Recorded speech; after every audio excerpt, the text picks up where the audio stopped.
اللہ الرحمن الرحیم۔ السلام علیکم ورحمۃ اللہ وبرکاتہ۔ محترم ناظرین، ہمارا ہفتہ وار پروگرام حسن احوال اور آپ کا میزبان ڈاکٹر حافظ محمد منیر الازہری آپ کے ساتھ ہے۔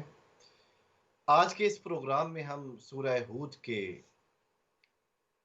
حوالے سے بات کریں گے۔ سورہ ہود جو ہے یہ 11ویں سپارے سے شروع ہوتی ہے اور 12ویں سپارے تک جاتی ہے، اور اس کے بعد پھر سورہ یوسف۔ اس کے 10 رکوع ہیں اور آیتوں کی تعداد 123 ہے۔ یہ سورہ پاک حضرت ہود علیہ السلام کے نام سے ذکر کی گئی ہے، چونکہ اس میں آپ کی قوم کا ذکر ہے، آپ کے احوال کا ذکر ہے کہ آپ نے کیسے تبلیغ کا فریضہ سر انجام دیا۔ تو اللہ رب العزت نے اس سورہ پاک کو آپ کے احوال اور آپ کے واقعات اور قوم نے آپ کے ساتھ جو سلوک کیا، پھر جو اس کا انجام ہوا اور اس سے حاصل ہونے والے جو اسباق ہیں، اس صورت کے اندر بیان کیا گیا ہے۔ یہ سورہ مکہ مکرمہ میں نازل ہوئی اور اس کا نزول کا زمانہ ہجرت سے کچھ پہلے کا ہے، اور اس کے نازل ہونے کے اسباب میں سے یہ ہے کہ کفار قریش یہ حضور اکرم صلی اللہ علیہ وآلہ وسلم پر طعنہ و تشنیع کے تیر برساتے اور آپ کو ذہنی اور جسمانی اذیتیں دیتے تھے۔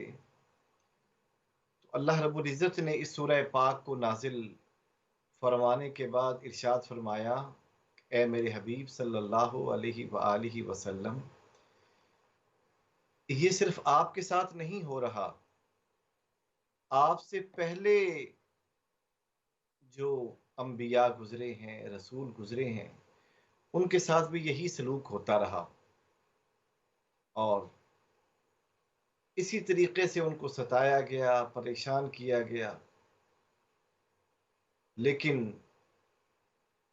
بالآخر اس قوم کا انجام ہولناک ہوا، انہیں عذاب سے دوچار کیا گیا۔ تو آپ پریشان نہ ہوں، کیونکہ آپ کو پریشان کرنے والے خود پریشان ہو گئے، اور آپ کی ذات ایسی ہے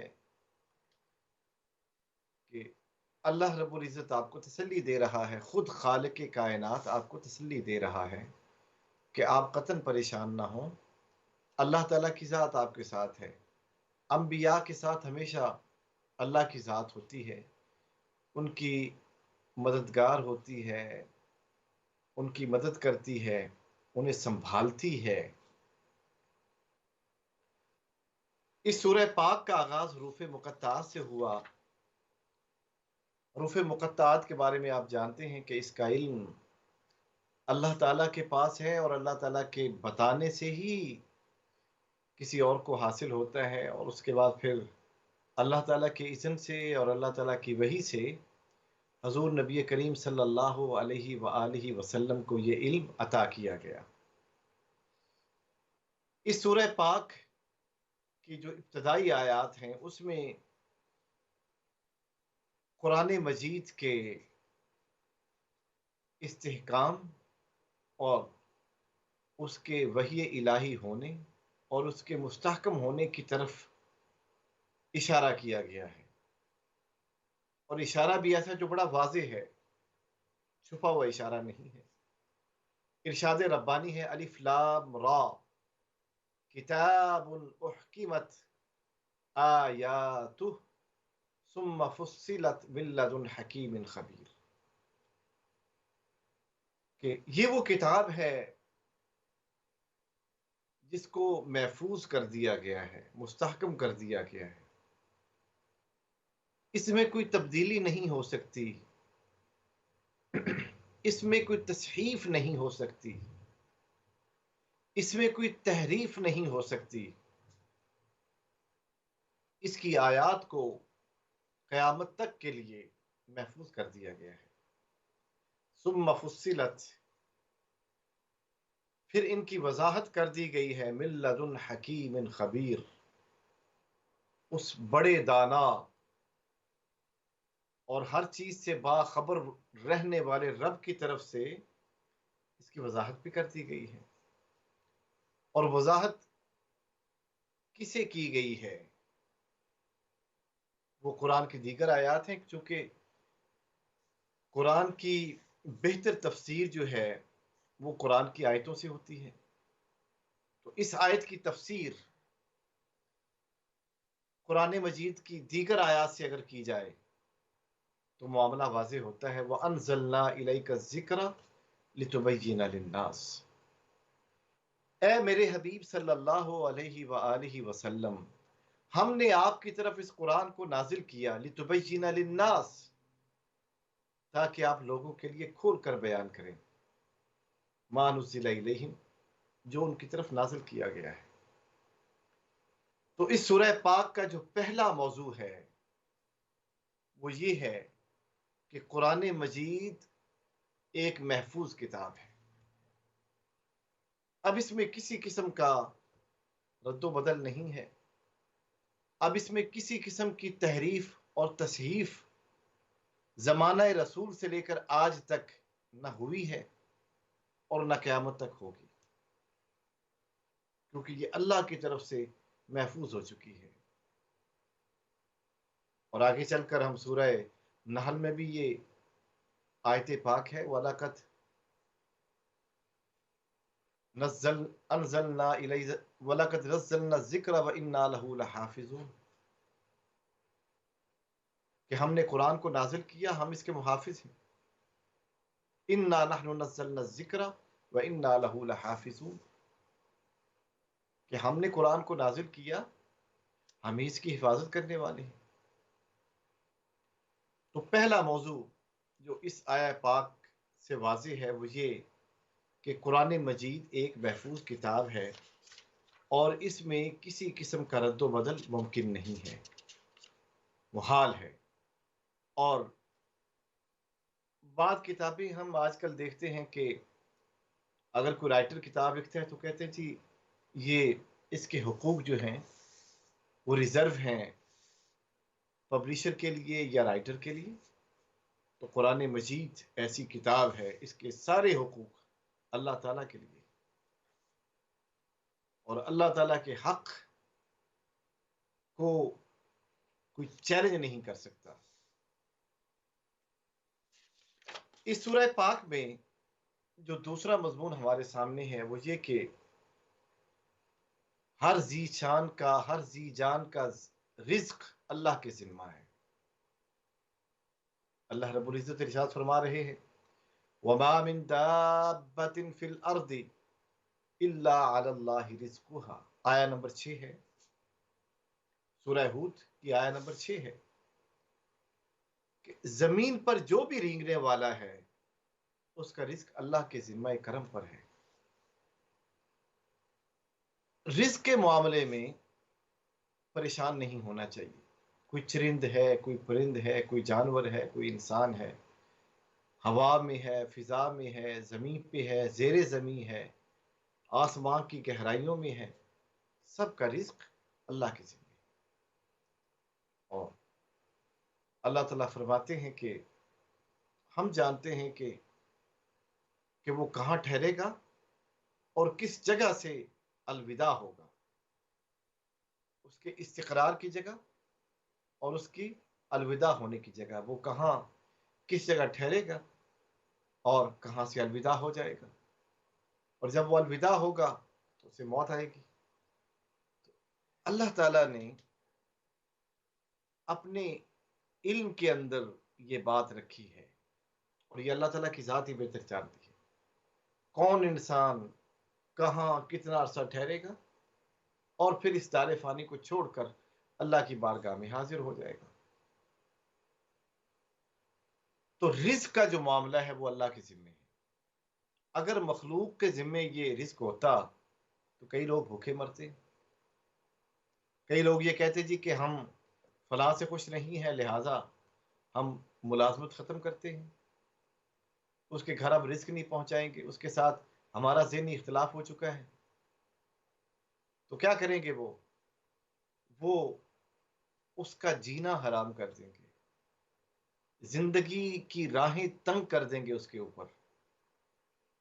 اللہ رب العزت نے ارشاد فرمایا کہ تمہیں گھبرانے کی ضرورت نہیں ہے، چونکہ یہ رزق کا ذمہ ہمارا ہے، ہم جیسے چاہتے ہیں، جتنا چاہتے ہیں اسے رزق عطا کرتے ہیں۔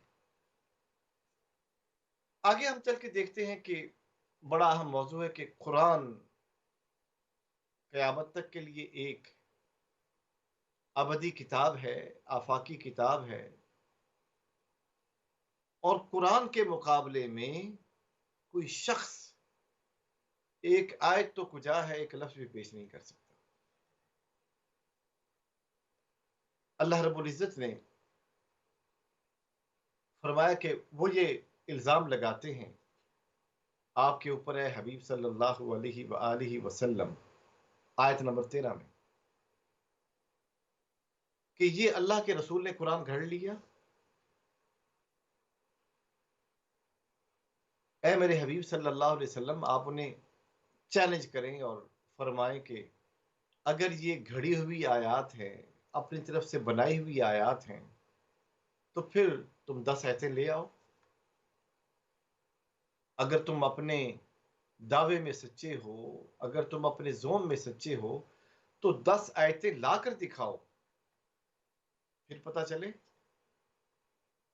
کہ تمہیں کتنی عربی آتی ہے، کتنی فصاحت ہے، کتنی بلاغت ہے تمہارے اندر۔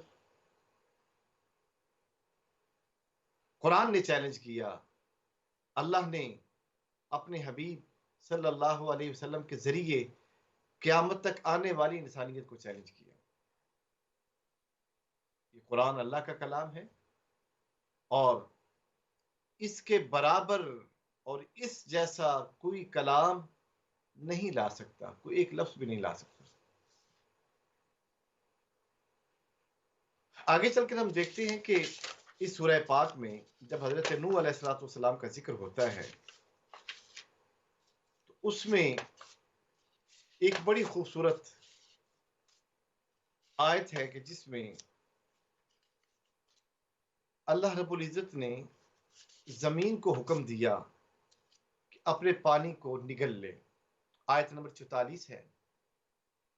اب یہ قرآن کی حقانیت کی بات کر رہے ہیں، قرآن چیلنج کر رہا ہے پوری دنیا کو، اور پھر قرآن سے ایک اور مثال، آیت نمبر 44، جب حضرت نوح علیہ السلام کشتی میں سوار ہوئے، پوری دنیا میں پانی آ گیا، اور پھر جب ساری قوم تباہ و برباد ہو گئی تو اللہ رب العزت نے پانی کو حکم دیا کہ اب اتر جاؤ۔ اب اس کے لیے آیا ہے پاک وقیلا، اور حکم دیا گیا۔ آیت نمبر 44، آپ کے سامنے قرآن ہے تو آپ اس کو سامنے رکھیں تاکہ ترجمہ کی سمجھ بھی آ سکے، اور یہ ضروری گزارش ہے آپ سب سے جو ہمارے محترم ناظرین ہیں، ہمارے بھائی اور ہماری بہنیں، ہماری بچیاں اور ہماری مائیں، کہ جب اس پروگرام کو آپ دیکھیں تو قرآن مجید ضرور سامنے رکھا کریں۔ اس سے ایک فائدہ تو یہ ہوگا کہ جب آیات کے نمبر بتائے جائیں گے تو آپ آیت نمبر کھولیں اور اس کا ترجمہ آپ سنیں، اس سے مزید اللہ تعالیٰ فہم کے دروازے کھولتا ہے، پھر آپ کو اور شوق ہوگا کہ ہم مزید مطالعہ کریں قرآن کا۔ اور مقصد اس پروگرام کا یہ ہے کہ ہم اپنے احوال کو بہتر کریں، حسن احوال، ہم اپنے احوال کو بہتر کریں۔ اب اللہ رب العزت ارشاد فرما رہے ہیں، حکم دیا گیا زمین کو، یا ارض ابلعی، اے زمین نگل لے اپنے پانی کو، ویا سماء اقلعی، اور اے آسماں تھم جا، وغید الماء، اور اتر گیا پانی، وقضی الامر، اور اللہ کا حکم نافذ ہو گیا۔ وَاسْتَوَتْ عَلَى الْجُودِيِّ، اور وہ کشتی جودی پہاڑ پہ ٹھہر گئی۔ وَقِيلَ بُعْدًا لِلْقَوْمِ الظَّالِمِينَ، اور کہا گیا ہلاکت ہو، بربادی ہو ظالم قوم کے لیے۔ اب اس میں ابن مکفع کا ایک واقعہ جو صاحب روح المعانی نے ذکر کیا۔ روح المعانی ایک بڑی بلند پایہ تفسیر ہے قرآن کی۔ عباسی دور کا ایک بہت بڑا فصیح و بلیغ ادیب جس کا نام ابن مکفع، جس نے کلیلہ دمنہ جو کہ ہندی زبان میں کتاب تھی، اس سے پہلے وہ سنسکرت میں تھی، کئی زبانوں میں تھی، ابن مکفع نے اس کا ترجمہ عربی زبان میں کیا۔ اور اس کتاب کی خصوصیت یہ، اگر آپ کو انگلش ترجمہ ملے یا اردو ترجمہ ملے اس کا آپ پڑھیں، کہ اس میں بڑے حکیمانہ حکمت بھرے واقعات جانوروں کے مابین مکالمہ کر کے بیان کیے گئے ہیں۔ بڑی دلچسپ کتاب ہے، بالخصوص بچوں کے لیے، کہ اگر آپ ترجمہ اس کا میسر آئے، انگلش ترجمہ یا اردو ترجمہ ابن مکفع کا۔ عباسی دور کا یہ ادیب تھا اور اس کی کتاب کا نام ہے کلیلہ و دمنہ۔ وہ بڑا اپنے آپ کو ادیب سمجھتا تھا۔ اس نے کہا جی کہ میں کر کے دکھاؤں گا اور قرآن کے مقابلے میں ایک صورت بنا کے لاؤں گا۔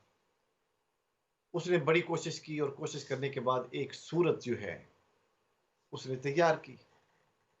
صورت تیار کرنے کے بعد اب اس نے کہا کہ اگلے دن میں قوم کے سامنے جا کے پیش کروں گا کہ دیکھو، تم تو کہتے تھے کہ قرآن کے مقابلے میں کوئی صورت نہیں لا سکتا، میں نے بنا لی ہے۔ اس خیال سے وہ ایک گلی سے گزر رہا تھا تو راستے میں ایک مکتب آتا تھا۔ مکتب اس دور میں بچوں کے حفظ قرآن کے لیے وہ جگہ جہاں پر مکتب ہوتا تھا، اس مکتب کو کہتے ہیں جہاں پر بچے آ کے قرآن حفظ کریں۔ تو وہ بچوں کے مکتب کے پاس سے گزرا۔ ایک بچہ اونچی آواز میں سورہ ہود کی آیت نمبر 44 پڑھ رہا تھا۔ وَقِيلَ يَا أَرْضُ ابْلَعِي، اور حکم دیا گیا زمین کو، اے زمین ابلعی ماءکی، اپنے پانی کو نگل لے۔ وَيَا سَمَاءُ أَقْلِعِي، اور اے آسمان تھم جا۔ وَغِيضَ الْمَاءُ، اور اتر گیا پانی۔ وَقُضِيَ الْأَمْرُ، اور اللہ کا حکم نافذ ہو گیا۔ وَاسْتَوَتْ عَلَى الْجُودِيِّ، اور وہ کشتی جودی پہاڑ پر اتر گئی۔ وَقِيلَ بُعْدًا لِلْقَوْمِ الظَّالِمِينَ، اور حکم دیا گیا، کہا گیا ہلاکت و بربادی ہو ظالم قوم کے لیے۔ جب اس نے یہ آیہ پاک سنی تو اس نے کہا کہ اتنا بلیغ کلام، اتنی فصاحت و بلاغت، معنی کے اندر اتنی جامعیت، میں اس جیسا کلام نہیں لا سکتا۔ فوراً گھر گیا، واپس پلٹا، گھر پہنچا، جو اس نے لکھا ہوا تھا اس کلام کو جا کے پھاڑ دیا۔ یہ اللہ کا موجز کلام ہے، میں اس کے مقابلے میں کلام لا ہی نہیں سکتا۔ اس نے اقرار کیا اور اقرار کر کے اپنے کلام کو پیچھے کر دیا، ختم کر دیا۔ یہ ہے وہ کلام کا معجزہ جو حقانیت سمجھتے ہیں، اس قرآن کی حقیقت کو سمجھتے ہیں، وہ کبھی بھی اس کے مقابلے میں آنے کی جرات نہیں کرتے، بلکہ اعتراف عجز کرتے ہیں۔ اور کتنا اچھا ہے وہ مسلمان جو صبح اٹھ کر روزانہ اللہ کے سامنے عاجزی کا اعتراف کرتا ہے اور عرض کرتا ہے کہ یا اللہ میں تو کچھ بھی نہیں، میں تیرا نادار بندہ، میں تیری بارگاہ میں حاضر ہوں، مجھے علم عطا فرما، حکمت عطا فرما، عقل مندی عطا فرما، اخلاق عطا فرما، مینرز عطا فرما، رزق عطا فرما، خوشحالی عطا فرما۔ یہ ساری دعائیں کرتا ہے وہ اعتراف عز کے ساتھ، کیونکہ دینے والی ذات اللہ کی۔ آگے بڑا اہم موضوع ہے کہ اصل چیز ایمان ہے۔ حسب و نسب کچھ بھی ہو، اصل چیز ایمان ہے۔ سیدنا نوح علیہ السلام جب کشتی میں سوار ہو رہے تھے تو آپ نے اپنے بیٹے سے فرمایا، اے بیٹا تو بھی آ جا، تو بھی سوار ہو جا۔ اور پھر انہوں نے، بیٹے نے کہا کہ نہیں، میں تو ان کے ساتھ رہوں گا۔ وہ نہ مانا، پیچھے رہا۔ سب لوگ کشتی میں سوار ہو گئے، کشتی چل پڑی، طوفان آ گیا، اور رب نے ارشاد فرمایا فکان من المغرقین، وہ ڈوبنے والوں میں سے ہے، جس کو ڈبویا گیا اس میں سے۔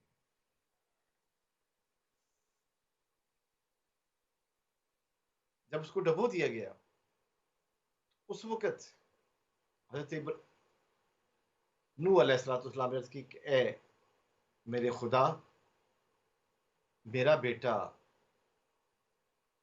اس کو بھی بچا لے۔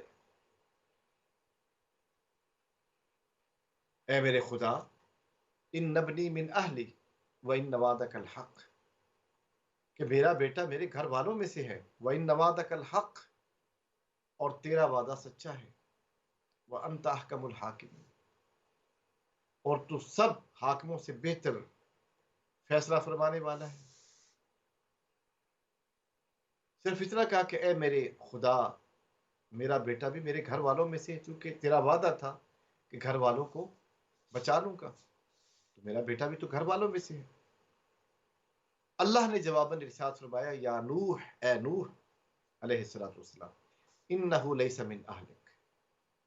دو باتیں ہیں۔ نمبر 1، ایک تو وہ تیرے گھر والوں میں سے نہیں، کیونکہ اس کا ایمان ہی نہیں، وہ کافر، آپ کی نبوت پر ایمان نہیں لایا۔ اور دوسرا سبب یہ ہے، انہ عمل غیر صالح، کہ اس کا عمل بھی بہتر نہیں ہے، وہ بد کردار آدمی، اس لیے اس کے متعلق بات نہیں کرنی۔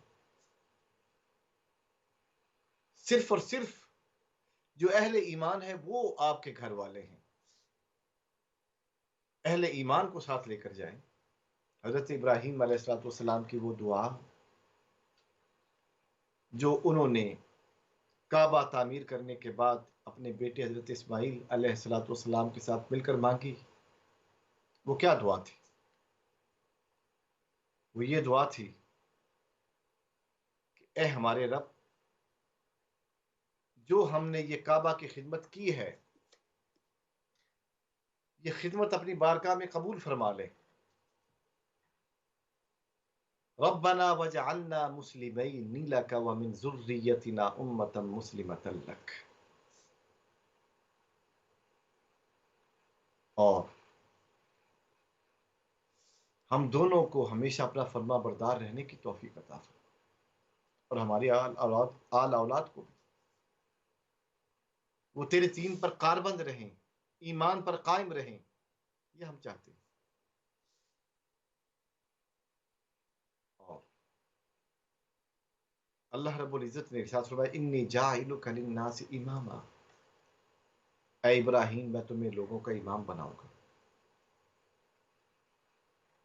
فوری طور پہ عرض کی، یا اللہ، قال ومن ذریتی، عرض کیے اے میرے محبوب خدا، میری اولاد میں سے بھی امامت ہو۔ اللہ نے ارشاد فرمایا کہ یقیناً آپ کی اولاد کو بھی امامت عطا کروں گا۔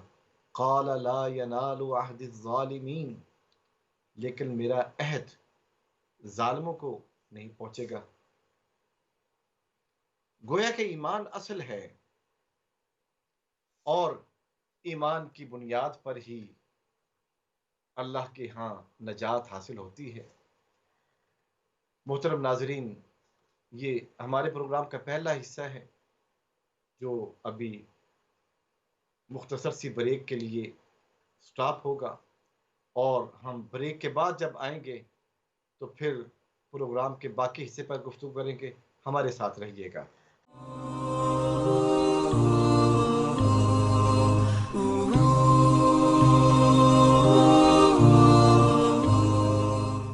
ویلکم بیک محترم ناظرین۔ بریک پر جانے سے پہلے ہم سورہ ہود کے متعلق بات کر رہے تھے، اور اس میں آنے والے موضوعات کو ہم آپ کے سامنے تفصیل کے ساتھ رکھ رہے تھے۔ بات ہو رہی تھی ایمان کے حوالے سے کہ اصل چیز انسان کے پاس ایمان ہے۔ اگر ایمان ہے تو یہاں بھی کامیابی ہے اور آخرت میں بھی کامیابی ہے۔ اگر ایمان سے عاری ہے انسان تو یہاں بھی ناکامی ہے اور آخرت میں بھی ناکامی ہے۔ آگے ہم سورہ پاک کے اندر دیکھتے ہیں کہ انبیاء کرام کو صبر کرنے کا حکم دیا گیا ہے۔ اس کائنات میں جو سب سے زیادہ صبر کرنے والی شخصیات ہیں وہ انبیاء کرام ہیں۔ جو جتنا اولو العزم نبی ہے، رسول ہے، وہ اتنا ہی پائے کا صابر ہے۔ حضرت نوح علیہ السلام کو آیت نمبر 49 میں حکم دیا گیا کہ جب قوم نے بے شمار اذیتیں آپ کو دی، آپ کو تنگ کیا، تو اللہ رب العزت نے ارشاد فرمایا کہ صبر جو ہے یہ بہتر ہے آپ کے لیے۔ اور پھر ان سارے واقعات کو بیان کرنے کے بعد حضور اکرم صلی اللہ علیہ وآلہ وسلم کو تسلی دی، اے میرے حبیب صلی اللہ علیہ وآلہ وسلم، تلک من انباء الغیب نوحیہا الیک، آیت نمبر 49۔ یہ غیب کی خبریں ہیں جو ہم آپ کی طرف وحی کرتے ہیں۔ ما کنت تعلمها انت ولا قومک من قبل ھذا، نہ آپ جانتے تھے اور نہ ہی آپ کی قوم اس سے پہلے جانتی تھی۔ فاصبر، آپ صبر کریں، ان العاقبۃ للمتقین، بے شک حسن خاتمہ اہل محبت کا ہے، اہل تقوی کا ہے۔ اب یہ دیکھیے کہ اللہ رب العزت نے اپنے حبیب کو تسلی دی ہے کہ آپ سے پہلے بھی انبیاء آئے، ان کو بھی طرح طرح کی اذیتیں دی گئیں، ستایا گیا ہر حوالے سے، لیکن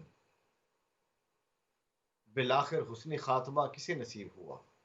اہل تقوی کو نصیب ہوا، اہل ایمان کو نصیب ہوا، اہل صبر کو نصیب ہوا۔ آپ صبر کریں، اور پھر اس کے ساتھ ساتھ یہ ہے کہ صبر کرنے کے ساتھ ساتھ استغفار کریں۔ استغفار کرنے سے کیا حاصل ہوگا؟ استغفار کرنے سے کیا فائدے حاصل ہوں گے؟ سورہ نوح کے اندر جو سورت حضرت نوح علیہ السلام کے نام سے ہے، اس کے اندر ارشاد ہے، حضرت نوح علیہ السلام اپنی قوم کو ارشاد فرماتے ہیں، استغفروا ربکم، کہ اپنے رب سے استغفار کرو، انہ کان غفارا، وہ معاف فرمانے والا ہے، گناہوں کو ڈھانپنے والا ہے، بخشنے والا ہے۔ اگر اس نے تمہاری استغفار قبول کر لی اور تم استغفار کر رہے ہو مسلسل، دعا کی قبولیت کے بعد بھی استغفار کر رہے ہو مسلسل، یا اللہ معاف کر دے، پتہ نہیں جانے انجانے میں کیا غلطی سرزد ہو گئی، نفس کے بہکاوے میں آگے، یا اللہ تو معاف فرما دے۔ جو مسلسل استغفار کرتے ہیں تو پہلا فائدہ کیا ملتا ہے؟ یرسل السماء علیکم مدرارا، اللہ تعالیٰ آسمان سے ان پر لگاتار بارش برساتا ہے۔ یہ پانی جو ہے یہ رزق ہوتا ہے ان کے لیے، آسمان سے رزق نازل ہوتا ہے، مسلسل رزق نازل ہوتا ہے۔ اور دوسرا فائدہ کیا ملتا ہے؟ وَيُمْدِدْكُمْ بِأَمْوَالٍ وَبَنِينَ، وہ تمہاری مدد کرے گا. کس طریقے سے؟ مال دے کر، بہت مال عطا کرے گا، خوشحالی ہوگی. وبنین، اور بیٹے عطا کرے گا. بیٹے طاقت کی علامت ہے. اگر کسی کو نرینہ اولاد چاہیے تو استغفار کرے. استغفار کرنے سے اللہ رب العزت نرینہ اولاد عطا فرماتا ہے. نرینہ اولاد عطا ہوتی ہے استغفار کرنے سے. اللہ رب العزت نرینہ اولاد دیتے ہیں استغفار کرنے والے. اور پھر چوتھا فائدہ کیا اللہ تعالیٰ عطا فرماتا ہے؟ وَيَجْعَلْ لَكُمْ جَنَّاتٍ وَيَجْعَلْ لَكُمْ أَنْهَارًا. ان کے لیے باغات بنا دیتا ہے. وہ تمہارے لیے باغات بنائے گا، باغات پیدا کر دے گا. وَيَجْعَلْ لَكُمْ أَنْهَارًا، تمہارے لیے نہریں بنا دے گا، پیدا کر دے گا. اب جس کے پاس بچے بھی ہوں، رزق کی فراوانی بھی ہو، بچے بھی ہوں، اور پھر مال بھی ہو، باغات بھی ہوں، ان باغات کو سیراب کرنے کے لیے نہریں بھی ہوں، اور اس کے علاوہ کیا چاہیے دنیا میں؟ یہ 5 چیزیں ہیں، 5 فائدے استغفار کرنے کے ہیں. استغفار کیسے کی جائے گی؟ استغفر اللہ ربی من کل ذنب واتوب الیہ. استغفر اللہ ربی من کل ذنب واتوب الیہ. یہ استغفار ہے، ایک شارٹ سا جملہ ہے جو ہمیں ادا کرنا ہے. ایک کالر ہمارے ساتھ ہیں، دیکھتے ہیں ہم سے کیا پوچھتے ہیں. السلام علیکم ورحمۃ اللہ وبرکاتہ. جی وعلیکم السلام ورحمۃ اللہ تعالی وبرکاتہ. جی حافظ محمد احمد اسٹاک جی کنٹرول سے بات کر رہا السلام ہوں. علیکم ورحمۃ اللہ وبرکاتہ.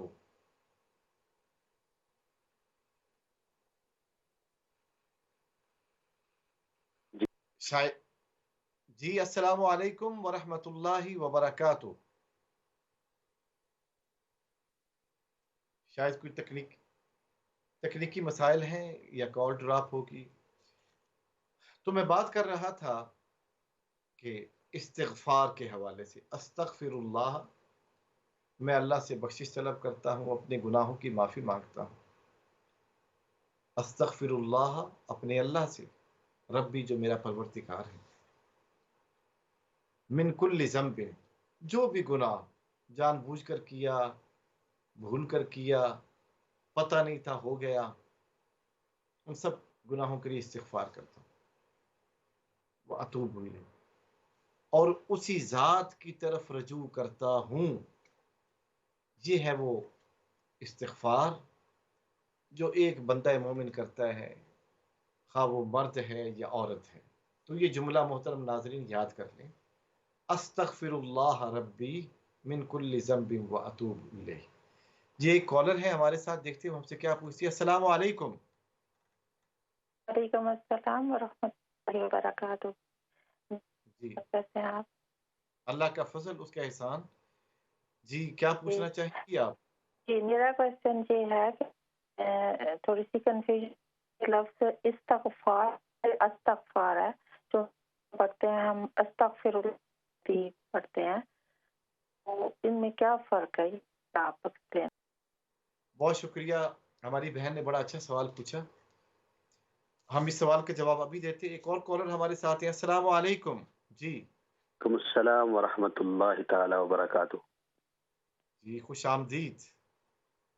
محمد احمد بات کر رہا ہوں جس ٹوکن ٹرینڈ سے. احمد صاحب خیریت سے ہیں آپ؟ خوش آمدید پروگرام میں، خوش آمدید. کیا عبداللہ، پوچھنا چاہیں گے آپ؟ یہ پوچھنا تھا کہ نماز تراویح کی جو نیت ہے نا، صحیح لفظاً فرض کی نماز پڑھتے ہیں نا جی، صبح کی 2 رکعت نماز فرض، نماز فجر. جی جی تراویح کی جب ہم نیت کرتے ہیں تو اس میں کیا ہم سنت موقدہ کہنا ہے، 2 رکعت نماز سنت کہنا ہے، کیا کہنا ہے، یا خالی کہنا ہے 2 رکعت نماز تراویح بس؟ جی بہت شکریہ آپ کا. ابھی سوال کا جواب دیتے ہیں. ہماری بہن نے جو سوال کیا کہ یہ استغفار ہے یا استغفار ہے، تو ایک ہے ناؤن اور ایک ہے ورب، یعنی ایک ہے اسم اور ایک ہے فعل اور ایک مصدر ہے۔ جب ہم استغفار کہتے ہیں تو اس سے مراد مصدر ہے، جو اوریجنل ورڈ ہے وہ استغفار ہے، حمزہ کے نیچے زیر ہے، الف نہیں حمزہ ہے وہ استغفار۔ لکھا ایسے جاتا ہے کہ الف ہے، اس کے نیچے ایک چھوٹا سا حمزہ ہم ڈالیں گے اور اس کے نیچے کسرہ ڈال دیں گے، وہ استغفار ہو جائے گا۔ اور جب ہم وہ ایکشن کرتے ہیں کہ یا اللہ میں استغفار کرتا ہوں، تو اس کے لیے حدیث پاک میں جو لفظ ہے وہ ورب ہے، تو پھر حمزہ کے اوپر فتح آ جائے گا، استغفر اللہ ربی من کل ذنب و اتوب الیہ۔ تو اگر استغفر اللہ کہا جائے تو پھر حمزہ کے اوپر فتح آ جائے گا، اور اگر استغفار کہا جائے، فعل نہ ہو، ورب نہ ہو، ناؤن ہو، اسم ہو، مصدر ہو، تو پھر استغفار کہا جائے گا۔ تو دونوں لفظ درست ہیں، استغفار اپنی جگہ، اس کا معنی بخشش ہے، استغفار کا معنی بخشش ہے، اور استغفر اللہ کا معنی یہ کہ میں بخشش طلب کرتا ہوں۔ تو دونوں لفظوں میں فرق آ گیا۔ اگر ہم اس کے نیچے زیر ڈالتے ہیں، کسرہ ڈالتے ہیں، تو اس کا معنی کیا ہے؟ بخشش۔ اور اگر ہم ایز اے ورب استعمال کرتے ہیں استغفر اللہ، تو پھر اس کا معنی یہ کہ میں اپنے اللہ سے بخشش طلب کرتا ہوں۔ تو یہ دونوں لفظوں کے اندر فرق ہے۔ اللہ رب العزت ہمیں استغفار کرنے کی توفیق عطا فرمائے۔ ہمارے انتہائی محترم بھائی محمد احمد صاحب نے سوال پوچھا تراویح کی نیت کے بارے میں۔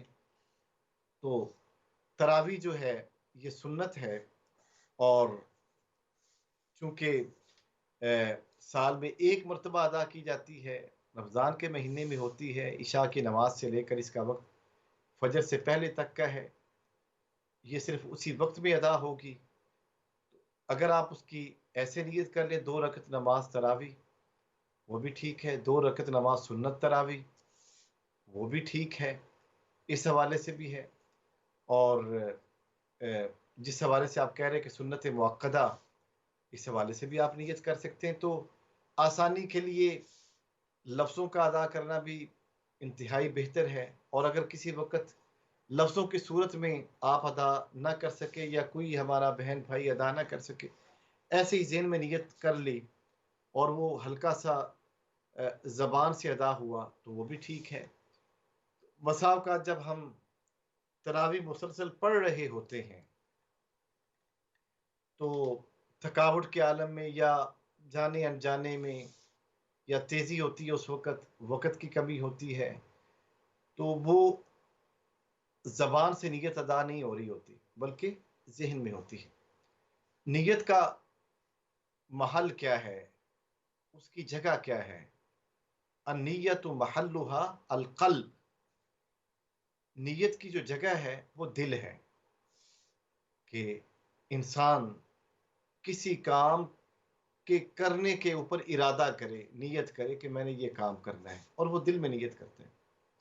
اس لیے فقہا نے کہا کہ اصل نیت دل کے اندر ہے، اور بعض فقہا نے کہا کہ آپ اس کو زبان سے بھی ادا کریں، اور اگر کسی وقت کسی وجہ سے زبان سے ادا نہ ہو تو وہ نیت دل میں تو ہے، ذہن میں بھی ہے، تو انسان کی نماز ادا ہو جاتی ہے۔ اللہ رب العزت ہمیں آنے والے رمضان میں روزہ رکھنے کی توفیق عطا فرمائے، تراویح پڑھنے کی توفیق عطا فرمائے، قرآن مجید پڑھنے، سننے، سنانے کی توفیق عطا فرمائے۔ اللہ رب العزت ہمیں رمضان کے روزے عطا فرمائے، ایمان کی حالت میں عطا فرمائے۔ اللہ رب العزت اہل ایمان کو رمضان کی برکتیں عطا فرمائے، اور ابھی سے رمضان کی تیاری شروع کر دینی چاہیے۔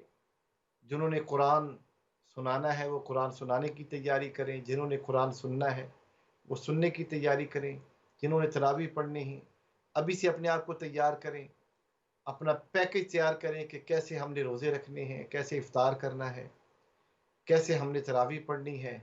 اپنے وقت کو ہم مینج کریں، ابھی سے پورا ایک پلان تیار کریں، تاکہ